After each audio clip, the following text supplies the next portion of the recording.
$100,000 for my own lake, and now I'm holding a bill that makes absolutely no sense. I bought this property specifically because it had no homeowners association. Zero, none, nada. That was the whole point, paying a premium for lakefront freedom. But here I am, standing on my dock, reading a demand from some lady named Betty who thinks she can charge me massive fees for water I already own. And let me tell you, after 25 years investigating financial crimes, it takes a lot to make me spit out my coffee. Yet this one nearly did it. Comment where you're watching from, because this gets wild, I promise. The coffee was perfect that Saturday.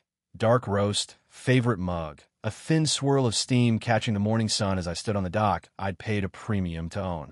5 years back, I signed for this lakefront property, and the realtor made one thing crystal clear. No HOA restrictions, not a single one.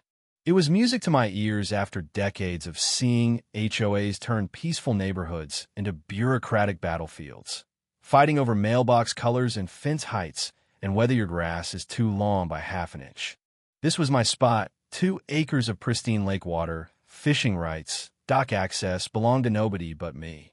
Just as the mist was lifting off the water, I heard the mail truck. Saturday delivery meant certified mail, and in my line of work, certified mail rarely brings good news. The postal worker handed me a thick envelope, all official-looking, Pine Hollow Homeowners Association on the return address.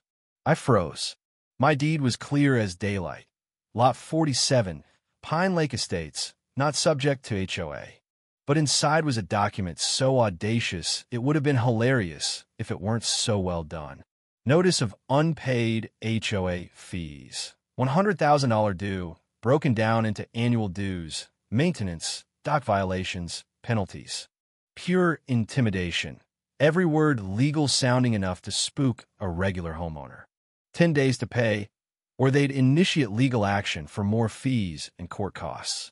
Signed by Betty Henderson, HOA president, with contact info slick enough to fool most folks. But not me.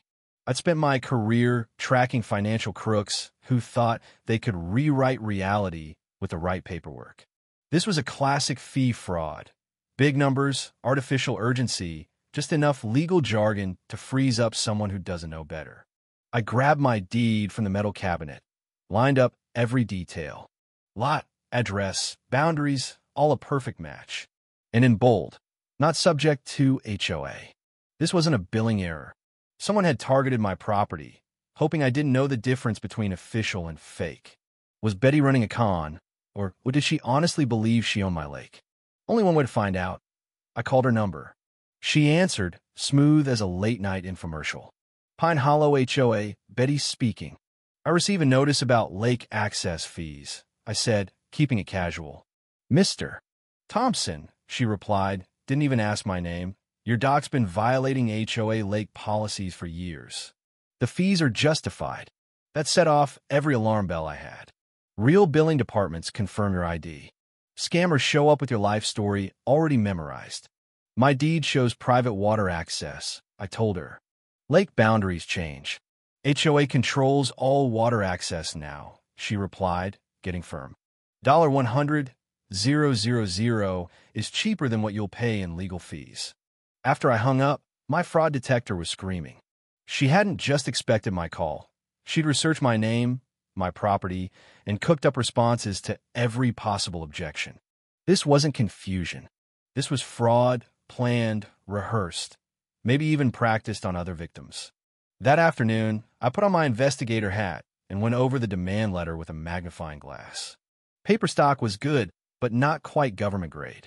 Formatting was slick, but just a shade off from what real municipal documents look like. Then there was the digital signature. Pulling up the PDF metadata, I saw it had been created on a home computer, not any municipal server. As thunder rolled over the lake, it struck me Betty hadn't made a mistake. She'd built this con from the ground up. Fake papers, rehearsed phone script. This was organized and probably bigger than just me. But she made one fatal error. She targeted the wrong guy. I'd spent 25 years building cases against people who think a fancy letterhead can rewrite the law. Now, the fake bill's timestamp showed it had been created 6 months ago. Betty had planned this hit on my property since the spring. 3 days later, FedEx dropped off another surprise. Updated lake access rights map.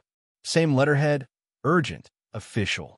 Inside was a glossy professional map showing my 2 acres, suddenly labeled HOA, Common Area Zone C. My dock, built with all the right permits, now stamped unauthorized structure. She hadn't just faked a bill. She'd fabricated a surveyor map to back it up. Out came my fraud kit, magnifying glass, paper scales, everything. This new map looked professional. Fonts matched, lines clean, even an official-looking seal. But under the glass, I caught the little giveaways. The seal was a copy, not an embossed original. The signature was printed, not hand-signed. And the metadata? The file was made on a home computer, not a survey firm.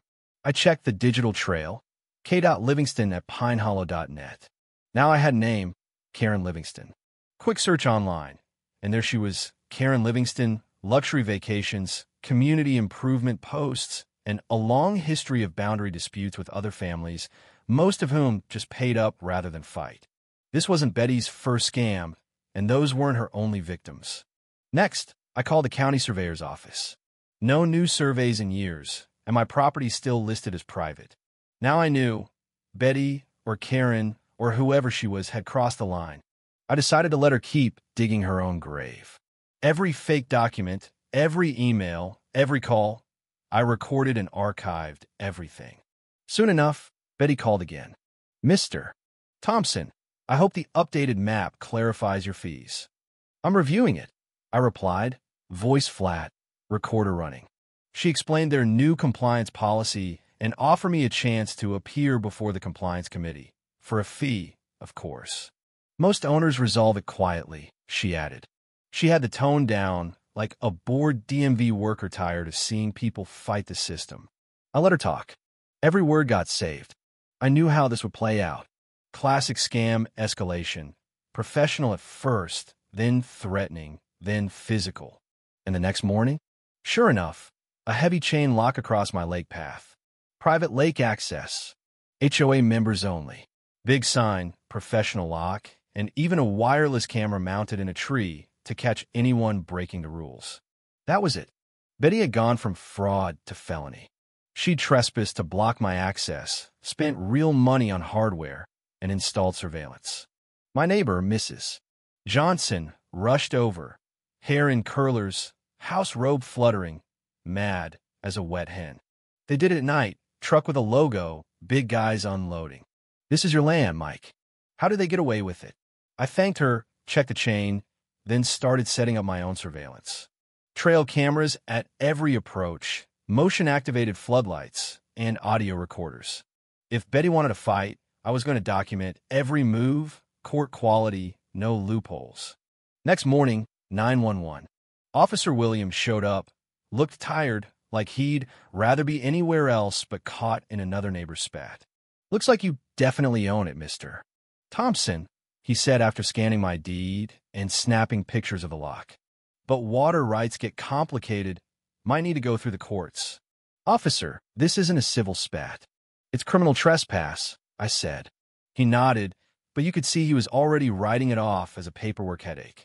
That's exactly what scammers count on. Victims too scared, too broke, or too tired to fight back. I canvassed the neighbors.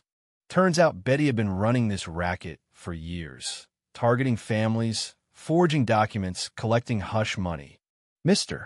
Anderson paid $5,000 over a bogus driveway encroachment. Mrs. Patterson paid $1,500 for a fence violation. All the same pattern. Fake fees, fake documents, legal threats, pressure to settle fast. But she picked the wrong mark with me.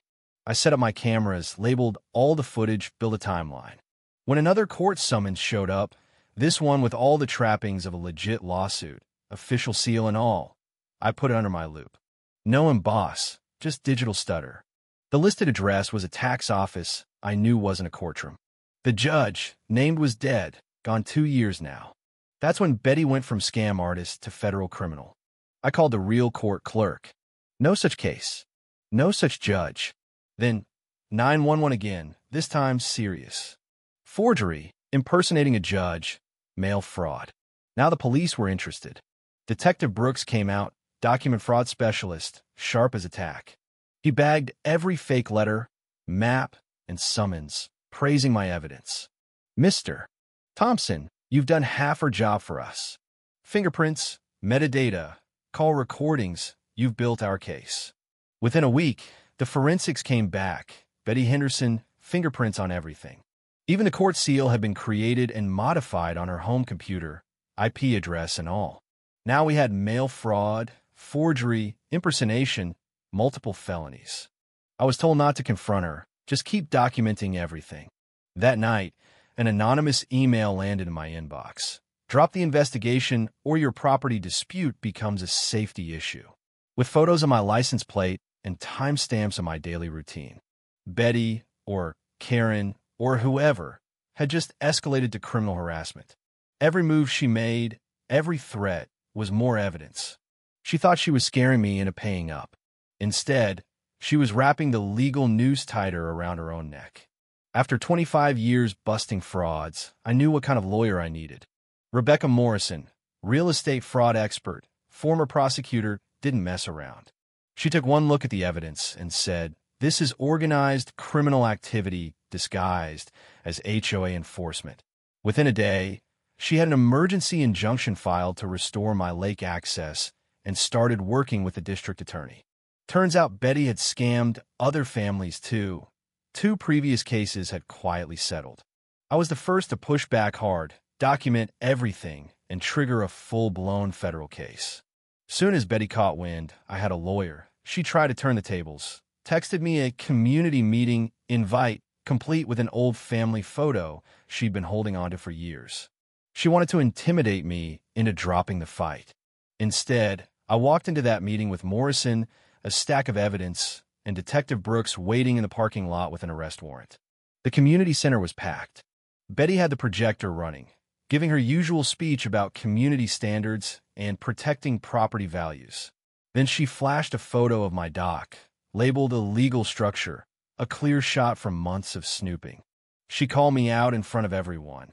He owes $100,000 in fees. He refuses to comply. I stood up and calmly said, "Folks, I've got evidence, Mrs. Henderson has defrauded multiple families using forged documents and fake fee schemes."